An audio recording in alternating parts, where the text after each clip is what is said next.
What kind of an ending was that? Like, I like and don't like. So episode 8, the finale of What If Season 3 released earlier today. We gotta talk about it. Here's my quick review including rating, which will contain spoilers, so spoiler warning, 3, 2, 1. In the beginning of the episode, I like that we get a little bit of an origin with the Watcher, you know, the history, what they're meant to be, etc.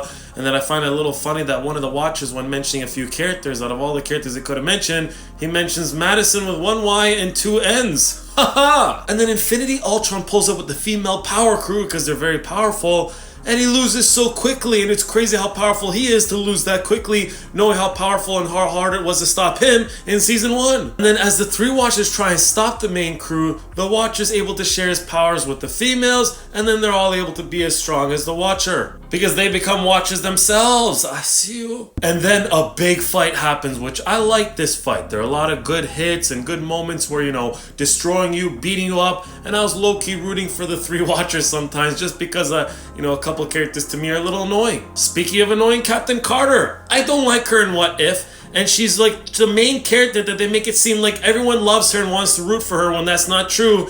And then she's able to, when she does have powers or no powers, capable of things that she shouldn't be able to, and then she's the one to be able to stop the 3 Witchers, the 3 Watchers. But Storm was good because, you know, she's my favorite out of the female power crew. So they're able to beat the Watchers, and they end up in Doctor Strange's universe where they don't have their powers. And that it's his turn to teach the other Watcher. Wow. And there's a scene after this with Kahori where she says, "My people believe that in death, we move on to an even greater adventure." Yeah, because there's no more Captain Carter.